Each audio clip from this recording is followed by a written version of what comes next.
Que hola, how's everybody doing? ¿Cómo están?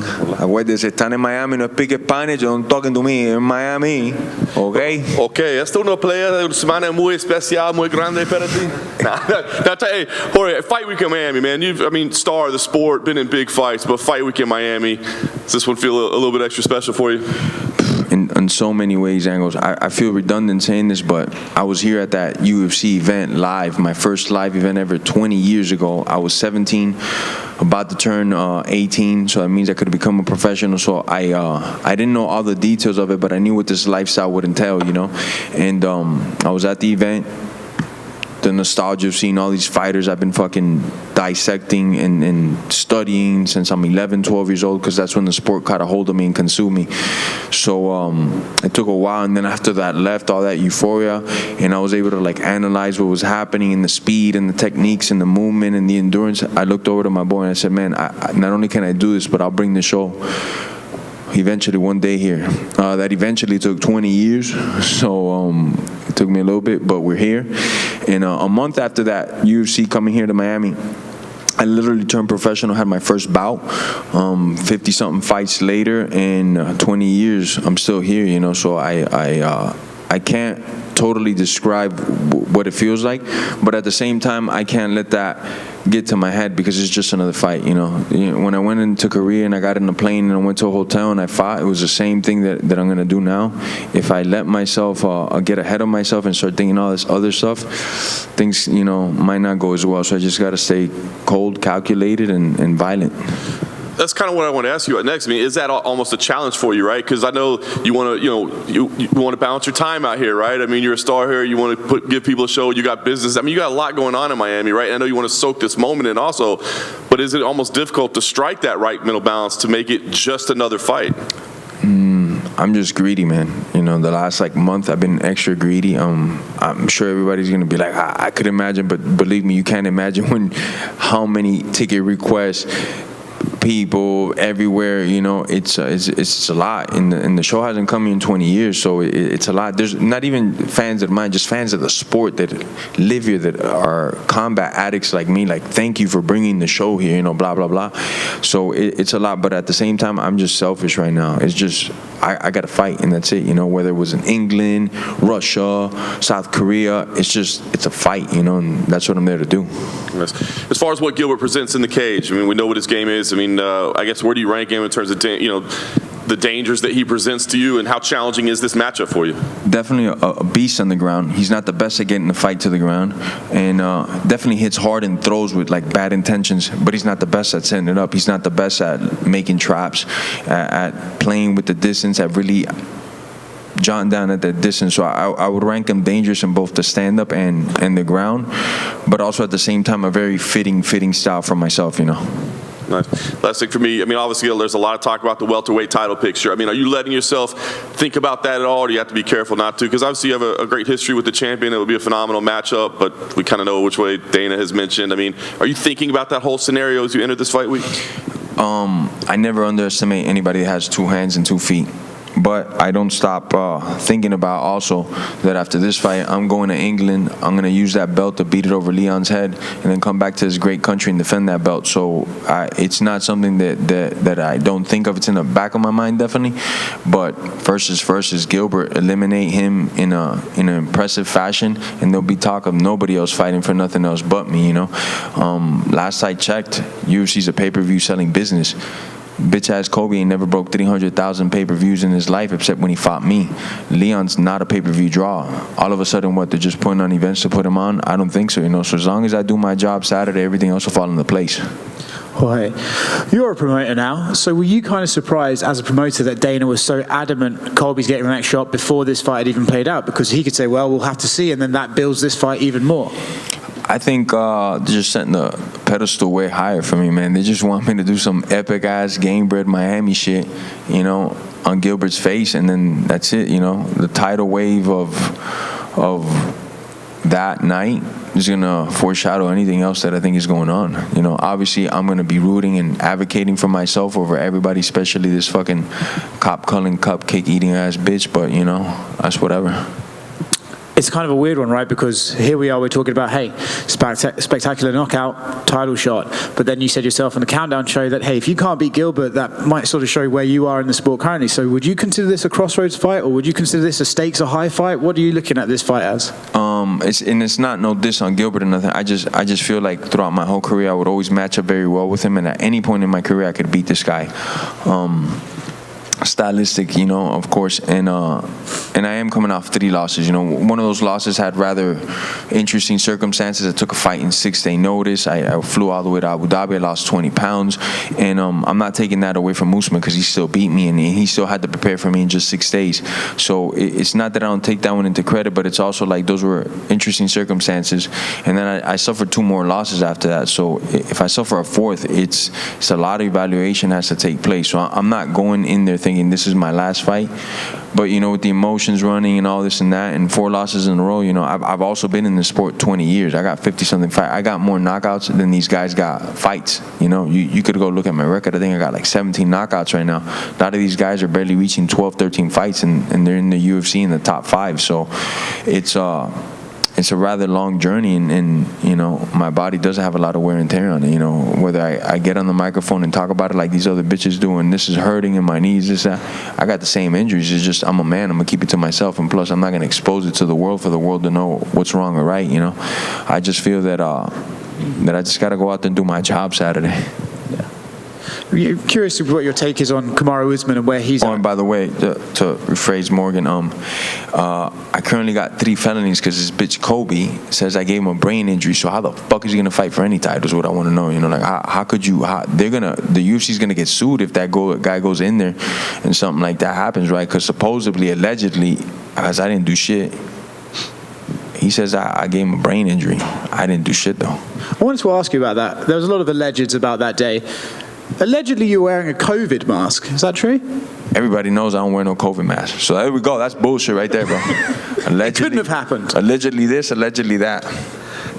Right here. Do you think it would be wise if Colby went to the fights on Saturday?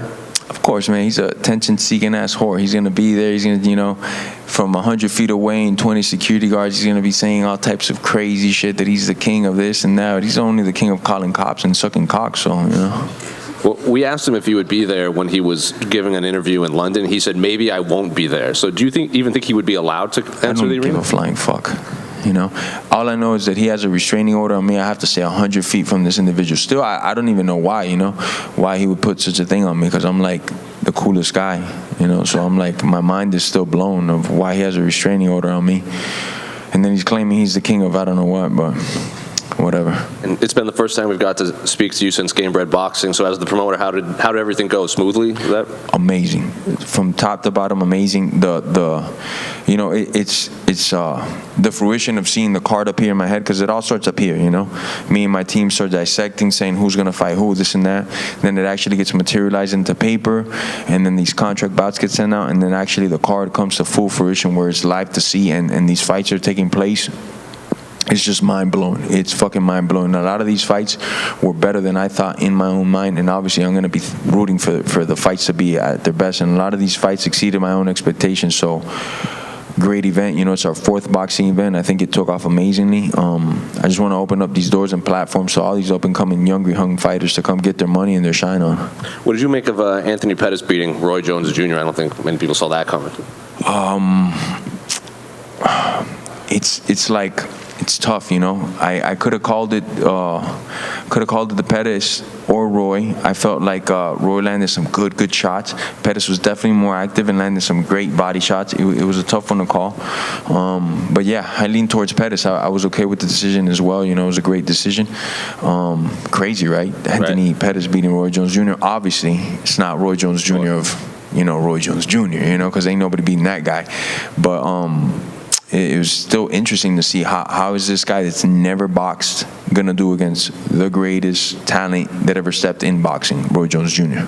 And to kind of look further down this card, you said you wanted to kind of open doors for these young fighters. Raul Rosas is fighting at the kickoff the pay-per-view. He's 18, 19 years old. He wants to be UFC champion by the time he's 20. So what advice would you give to him as someone that's so young in his career? Train. Just when you think you trained a lot, just train some more. Forget about the world. Forget about the outside shit. Like, this sport is very, very demanding. And the only way you fly in this sport is like staying in shape. And how you stay in shape in this sport is not by putting Instagram posts or doing this and that. It's about getting after. You're in the gym in the morning, in the midday, the night. You find some time to do recovery in between that, and then you repeat that the next day, and then the next day, and the next day, and then you cross your fingers and you hope that all this hard work you put in pays off in the fight. And even then, that's not guaranteed. So it's just, man, put your hard head on, put your mouthpiece on, and get to work. And then this past weekend, it was announced Endeavor bought the majority rights to the WWE. So now WWE and UFC are kind of together. That's a world that you, maybe not WWE, but you had your hand in some professional wrestling. What did you make of that news? I love it. I think it just opens more doors for both. Guys over there like Brock Lesnar type cases, my boy AJ Ferrari, guys like that. And then fighters that maybe are done fighting and they want to go over there and earn a paycheck. Hopefully that it's a smooth avenue and there's no like barricades like, no, you're this and you're this. Hopefully it's just, if it makes sense and it fits, they make it happen. And I love it because fighting is not... It's not the easiest way to earn your living, out of all the jobs in the world. Two guys are going to walk in and only one guy's going to win. And the guys that win more often, they'll get a little bit of money, but not guaranteed money either that you're going to be set for life. A lot of these guys, when they're done fighting, they have to pick up jobs. They have to do something else after, whether it be a coach or own a gym or whatever it is that they were doing before fighting. So for them to have that avenue, that now be able to fight, and hopefully the UFC and Endeavor can make it easy for them to transition once they're too old to compete and fighting and go into WWE, the right guys that could make the fit in the right girls. I love it. Final one for me, how do you see the main event playing between Izzy and Alex? Man, I'm a fan of both. I've always liked Izzy's style, man, the way that he moves, the way he fights, the way he carries himself in there. But Pereira's like the Terminator from hell, bro. Like, this guy just doesn't take fucking no for an answer. He has unreal fucking power. And it's hard to bet on Izzy because he's lost 3 and 2 of them are by knockouts. It wasn't like, a lot of them are competitive. One of them I did think was highly competitive in the kickboxing match. So that being said, I feel like they just fought too, like last week, so is that still fresh in Izzy's mind? Can he put himself in the right spot? I think he can, because Izzy's a hell of a competitor, man, and he shows up and does his thing. But conventional wisdom would say I'm going to lean with Pereira, Well, kind of going off of the quick turnaround, you had said you thought maybe Usman came back too soon after getting the head kick. Do you think Izzy's coming back too soon after getting knocked out? I think Izzy's a special talent, but yeah, a big part of me does believe that, and I come, my trainers are a little bit more old school, where they want you to take a minimum of 6 months to a year after a knockout loss to let your brain heal, let your mind get right, let your spirit get back in the right place. So I don't know, I would say a little bit early, but Izzy's Izzy, man. He's the dude that if somebody's going to do it, it's probably going to be him. Jorge over here. Mr. 305, man, Yes, what's sir. up? What's up, Sports man? betting legalization in Florida has been a huge topic. Curious on your take and whether it's something that needs to get legalized in Florida. Online betting? Sports betting in general. I think so, right? Like, why not? I think they're probably just working out the kinks on how to tax who, what, and where, and that shit will be up and running for everybody. It just makes sense. I mean, it's part of the culture. Facts. Speaking of betting, you're the biggest underdog you've been, and you're in front of your hometown in Miami. Yes, sir. Do you embrace this opportunity as the underdog? Oh, we're gonna clean Vegas out. And by we I mean all of you, because I can't bet on that, as we all know. But all you motherfuckers are gonna clean Vegas out. It won't be the first or the last time I clean Vegas out. I've cleaned them out many fucking times and cashed out. Not me, but individuals. So we're gonna clean fucking Vegas's clock right now. And I love to do it, man, because they're the pros and I'm just some Joe, right? So let's do it. And last one. Drake has been known to put some big money bets on you. Have you heard anything about him betting on you again this weekend? I heard he betted his soul. I'm joking, man. I don't know. I have no idea. Drake does put massive bets, man, and I love it that he shows that support and that he would even like broadcast it, like, hey, man, my money's on so and so, because there's nothing more real than put your money where your mouth is, right? So shout out to Drake for ever believing in me and thinking of me, and just the amount of exposure I get from him watching my fight and placing on me. It's crazy, man. Yes, sir. Jorge, back here. A couple questions in Spanish, do that? Sí, señor. Bueno, estamos aquí en Miami, aquí se habla español. ¿Cómo te sientes? Si tuvieras que describir las sensaciones que tienes en este momento por pelear en Miami, ¿con qué sensación lo describirías? Bipolar sería la primera palabra, mi hermano. Tengo que ser un asesino frío como he sido mi vida entera, cuando he ido a Japón, cuando he ido a Costa Rica, cuando he peleado en todas las partes del mundo que yo he peleado. No importa quién estaba enfrente, lo único que importa es la persona que está enfrente mía y las emociones como yo la controlo. Una gran parte de eso es haciendo esto ahora cuando yo peleé el sábado. La otra parte es, tengo que dar un show para la ciudad mía, pero tengo que hacerlo a través de peleando y mantenerme frío como un asesino. Como te dije, bipolar son las emociones. ¿Cómo esperas que sea ese recibimiento de la arena? ¿Estás emocionado por lo que puede representar la gente? Una arena que te viene prácticamente a apoyar a ti, porque si bien Gilbert también vive aquí en Florida, no se compara el hecho de que te criaste aquí, que saliste de la calle de Hialeah y ahora estás aquí en la arena más importante de la ciudad. No se compara absolutamente en nada. Eso va a ser como 9 años y el 4 de julio combinado con un poco más. La gente va a aprender el cielo y yo creo que se van a ver loco. Va a ser como una bomba, fue estallada ahí y eso me va a encantar. Yo voy a coger toda esa energía, la voy a absorber, pero como un caballo voy a tener mis blinders on y a competir. Ya para terminar, hubo mucha gente que en las redes sociales, sobre todo la comunidad latina, que se vio quizás afectada sentimentalmente cuando dijiste que esta podía ser quizás tu última oportunidad, o que si perdías quizás podías ya call it a quit. ¿Qué le dirías a toda esa gente que en las redes sociales se hizo sentir, que estaba quizás triste, salió esa parte sentimental de la fanaticada, bueno, quizás por creer que puede ser tu última pelea en el UFC? En primero, yo adoro a mi comunidad latina porque ganando, perdiendo es lo que más duros estaban conmigo. Desde el patio fueron los que me encontraron y estaban conmigo y decían, ese es el gallo. Los otros sean de Centroamérica, de Sudamérica, del Caribe. La gente que más me ha apoyado y me sigue apoyando. Y una gran parte de mi carrera, que yo estoy aquí en Miami mismo en el show es por mi comunidad latina. Me siento como que tengo que hacer mucho para esta pelea y esto no viene sobre noche ni hace un mes. Esto viene, yo me vengo preparando para este combate nomás 4 o 5 meses para darle todo lo que yo tenga. Y los comentarios que vamos a retirar, bueno, tengo 3 perdidas seguidas. Si fuera la cuarta, tengo que evaluar mucho de mi carrera, de mi físico, de mi mente. Yo me siento mejor que cualquier otra pelea llegando a este momento. Pero al fin del día la pelea es lo que cuenta. Diciendo eso también, mi gente también no puede ser muy egoísta. Tengo 20 años en la carrera, tengo 52 peleas, tengo más knockouts que esta gente tiene en peleas. Si tú ves el récord mío, tengo como 17 knockouts. Y entre las 5 mejores, 10 mejores del mundo, esta gente ni tienen 17 peleas. El día que eso venga, yo voy a llorar más que cualquiera. El que más afectado va a estar yo, pero yo sé que mi comunidad latina va a estar conmigo en las próximas cosas que yo haga, y eso va a ser promoviendo las peleas, encontrando el próximo Jorge Masvidal y exponiéndolo al mundo. Cuando el día ese venga, que no va a ser abril 8, porque yo lo sé, lo siento en mi corazón, será un día difícil para todos los otros, pero mi gente latina siempre va a estar conmigo. Pero yo te prometo, abril 8 no me estoy retirando. Gracias, suerte, sí, hermano. señor. Gracias, hermano, bendiciones. Jorge, looking good? I want to ask you, Jorge, there you go. This is Miami, right? This is your home city. You had told me that, at some point maybe this was a dream and it could have not happened. You've been fighting for a really long time. It's finally here. Really long time.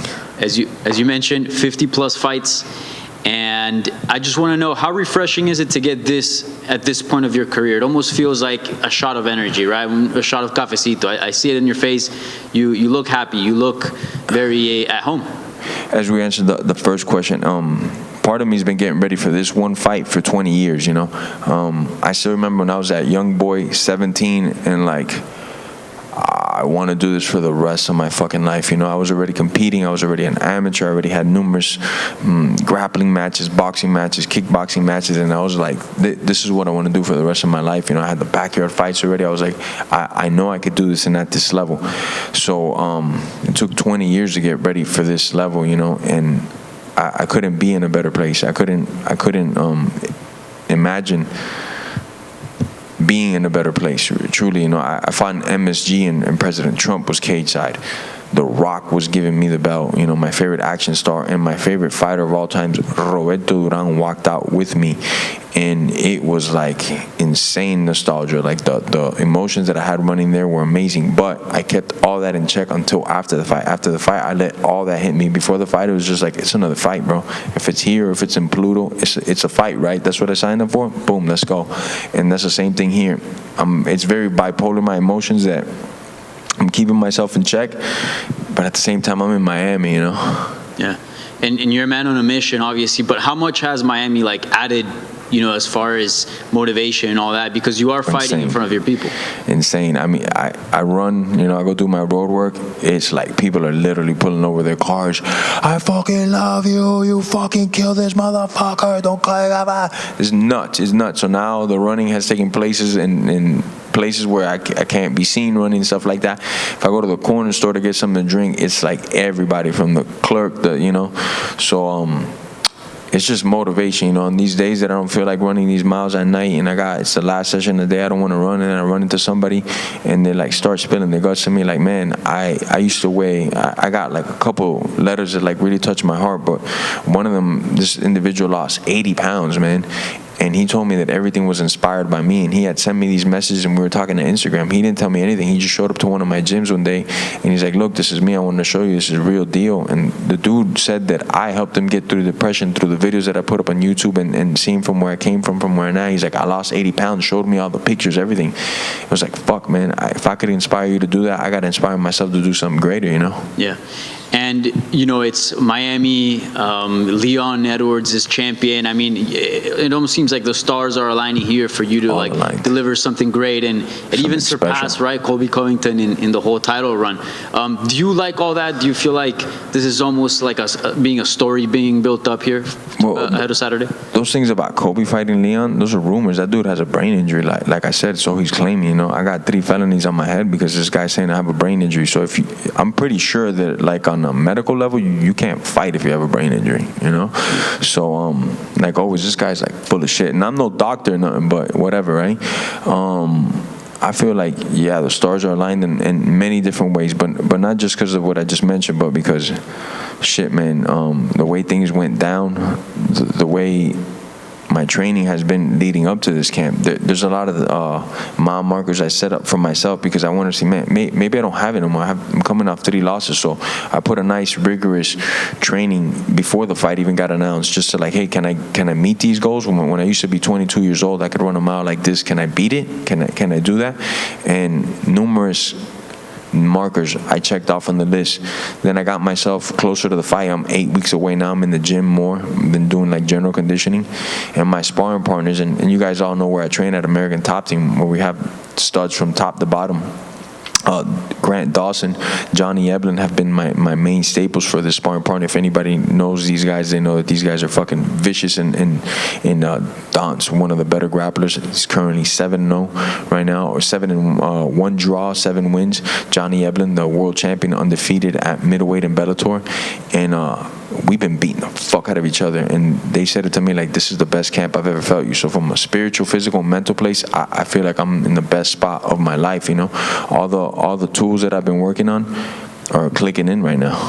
Lastly, you versus Leon, biggest fight that can be possibly made at 170? Oh, definitely, you know. I mean, unless Connor's bitch ass came to 70, but that midget ain't coming up to fight me. It goes without saying, me and Leon sell pay-per-views, you know.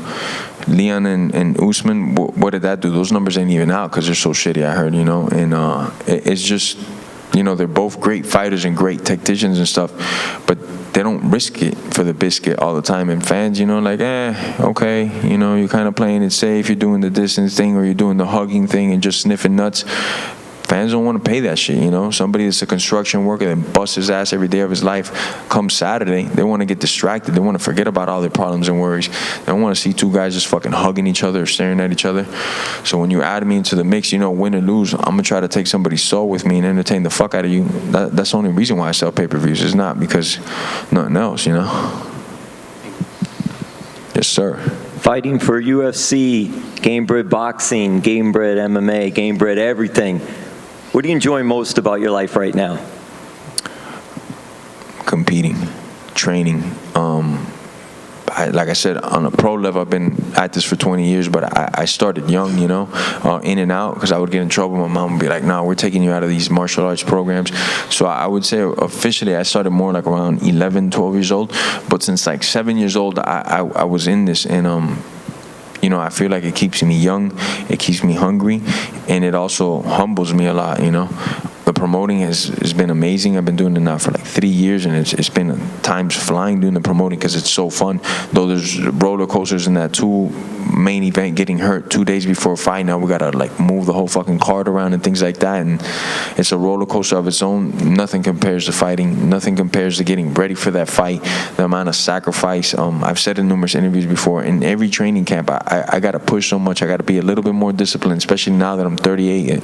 Back then I would sleep on the constant 4 to 5 hours and feel great. Now if I don't get like 7 hours and a half of sleep minimum, I don't feel that good. So now my discipline has gone up, and in my discipline going up, I think I've become like a slightly better person. You know, I'm going to sleep earlier, I'm waking up earlier, I'm doing workouts, I'm eating cleaner, just all for that one and final goal, to get my hand raised on Saturday. So fighting to me is still the funnest shit, period. And lastly, for me, do we have any special guest celebrities, athletes that you know of that are going to be coming out Saturday for your support? All of them. All of them. My mom, my dad, my kids, those will be the biggest celebrities in the building. But aside from them, all of them, you know. I'm Miami, and more than anything, it's easy to sell combat nowadays, you know. Who doesn't want to watch a fight, you know? You could be on your way to the Super Bowl or the soccer final championships. A fight breaks out in the parking lot, you're going to stop and turn. Now you're talking about you got badasses that did this their whole life. This is all they train for, is combat, and it's here in Miami where everybody wants to be here because we got the greatest city in the world, because we got the greatest policies in the world, and people could live here free. Everybody's here in Miami now, especially since Corona. The whole world got to see, like, man, Miami's a place to be at because of our freedom, our liberty that we give to our citizens here. So everybody will be there, and if they're not there, I mean, they're probably getting it on pay-per-view. Jorge, over here, just one last quick question. Yes, you know, you're the king of Miami, man. Never been to Miami myself. You know, where do I need to go eat? Where do I need to go gamble? What are you trying to eat? Anything, wherever your best spot is. What's anything? I mean, what you want, like hamburger? Best taco. Best taco? Chris, what's the name of that spot that we just found the other day? Taco Mombi. No, that's not the name. Coyo Taco is pretty damn good too, and La Taqueria Mombi is pretty good. It's right here in Design District. Coyo Taco, you can't go wrong with them. They're phenomenal. But if you're in Miami, you got to just eat like mainly Latin food, because we got the best Latin food in the country. You know, Peruvian food here is amazing.